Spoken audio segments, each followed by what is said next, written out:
ప్రకారం కాంగ్రెస్ ప్రభుత్వం రైతులకు 2 లక్షల రూపాయల రుణమాఫీ చేసిందని కాంగ్రెస్ పార్టీ పీసీసీ మెంబర్ పత్తి కృష్ణారెడ్డి తెలిపారు. రైతులకు ఇచ్చిన మాట ప్రకారం కాంగ్రెస్ ప్రభుత్వం 3 విడతలుగా రైతులకు 2 లక్షల రూపాయల రుణమాఫీ చేసిందని పీసీసీ మెంబర్ పత్తి కృష్ణారెడ్డి తెలిపారు. ఈ సందర్భంగా ఆయన నివాసంలో విలేకరులతో మాట్లాడుతూ 10 సంవత్సరాల కాలం బీఆర్ఎస్ పార్టీ పరిపాలించిన రైతులను ప్రజలను ఏమీ చేయలేదని విమర్శించారు. ధనార్జనే ధ్యేయంగా కల్వకుంట్ల కుటుంబం గడిపిందని, టీఆర్ఎస్ ప్రభుత్వంలో చేసిన అక్రమాలు అన్నీ బయటకు వస్తాయని పేర్కొన్నారు. 10 సంవత్సరాల కాలంలో ఏ ఒక్కరికి కూడా రేషన్ కార్డు ఎందుకు ఇవ్వలేదని బీఆర్ఎస్ నాయకులను ప్రశ్నించారు. రుణం తీసుకునే క్రమంలో పేరు తప్పిదాల వలన రుణమాఫీ కాని వారు నేరుగా వ్యవసాయ అధికారులను సంప్రదించాలని, దానికి సంబంధించిన అధికారులు కృషి చేస్తారని తెలిపారు. కాంగ్రెస్ ప్రభుత్వం ఇచ్చిన హామీ మేరకు అమలు చేసే బాధ్యత ముఖ్యమంత్రి రేవంత్ రెడ్డి తీసుకుంటారని అన్నారు. ఇద్దరికి ముగ్గురికి రుణం ఉన్న 2 లక్షల రూపాయలు ఆ కుటుంబానికి రైతు రుణమాఫీ చేసే బాధ్యత ప్రభుత్వం తీసుకుంది. రేవంత్ రెడ్డి గారు ప్రకటించారు. గౌరవ ముఖ్యమంత్రి గారు ఆ ప్రకారంగా 2 లక్షల రుణమాఫీ కాబోతున్నది. రాష్ట్రంలో ఉన్నటువంటి ప్రతి రైతుకి రుణమాఫీ వచ్చే విధంగా రేపు రానున్నటువంటి ఖరీఫ్ సీజన్లో రైతులు పండించేటువంటి సన్న రకాలకి 500 బోనస్ ధర ఇచ్చే విధంగా ప్రభుత్వం చర్యలు తీసుకుంటుంది. ఆంక్షలు లేనటువంటి రుణమాఫీ చేయాలని చెప్పి ఇవాళ బీఆర్ఎస్ బీజేపీలు మాట్లాడుతున్నాయి.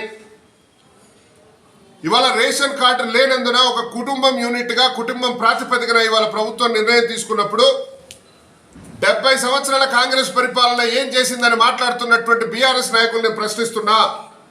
టెక్నికల్గా ప్రభుత్వానికి బ్యాంకు నివేదిక పంపించకపోతే మీరు వెంటనే బ్యాంకులకు వెళ్ళి సంప్రదించాలని ఇప్పటికే కేసీఆర్ ఒకసారి ఈ రాష్ట్రంలో రైతాంగానికి రుణమాఫీ చేసినవని చెప్పిండు. రుణమాఫీ విషయంలో కేసీఆర్ ఏం మాట్లాడిండ్రు, బీఆర్ఎస్ ఏం మాట్లాడింది, ఎవరికన్నా రుణమాఫీ చేసిందా, వడ్డీ పైసలన్నీ ఇచ్చిందా? బీఆర్ఎస్ పరిపాలన 9 సంవత్సరాలు కొనసాగించినప్పుడు రుణమాఫీ వస్తుందని ఈరోజు అధికారంలోకి రాగానే పార్లమెంట్ ఎన్నికల దృష్ట్యా ఆలస్యమైంది తప్ప ప్రభుత్వం తీసుకున్నటువంటి నిర్ణయం, ఆ రోజు రాజశేఖర రెడ్డి గారు తీసుకున్నటువంటి నిర్ణయం. కాంగ్రెస్ సీనియర్ నాయకులు దేశ్నికోటి మాట్లాడుతూ గత 2 రోజులుగా కురుస్తున్న భారీ వర్షాలకు లోతట్టు ప్రాంతాలు జలమయమయ్యాయని తెలిపారు. మంత్రి పొన్నం ప్రభాకర్, ఇన్ఛార్జ్ ప్రణవ్బాబు ఆదేశాల మేరకు వర్షాభావం మూలంగా ప్రజలకు ఎటువంటి ఇబ్బందులు కలగకుండా పట్టణంలో స్థానిక కౌన్సిలర్లు అన్ని విధాలుగా చర్యలు చేపడుతున్నారని అన్నారు.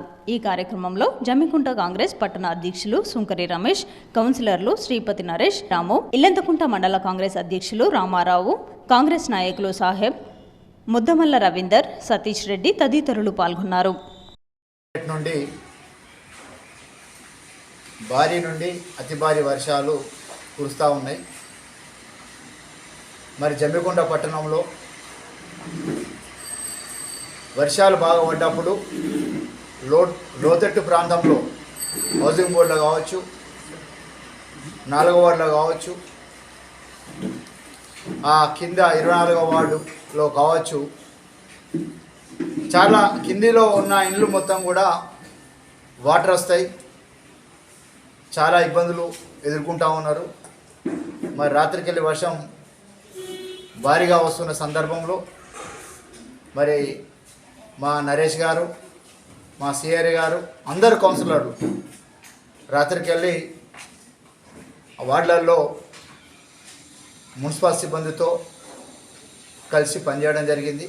మరి ప్రభాకర్ అన్న గారు ఆదేశాల మేరకు, అలాగే మా పార్టీ ఇన్ఛార్జి ప్రణవ్బాబు గారి ఆదేశాల మేరకు అధికారులు కూడా, తహసీల్దార్ గారు, కమిషనర్ గారు అందరూ కూడా, కాంగ్రెస్ నాయకులు అందరూ కూడా ఎవరికి దోచిన విధంగా వారు ఎక్కడ పడితే అక్కడ సహాయ చర్యలకు సిద్ధంగా ఉన్నాం.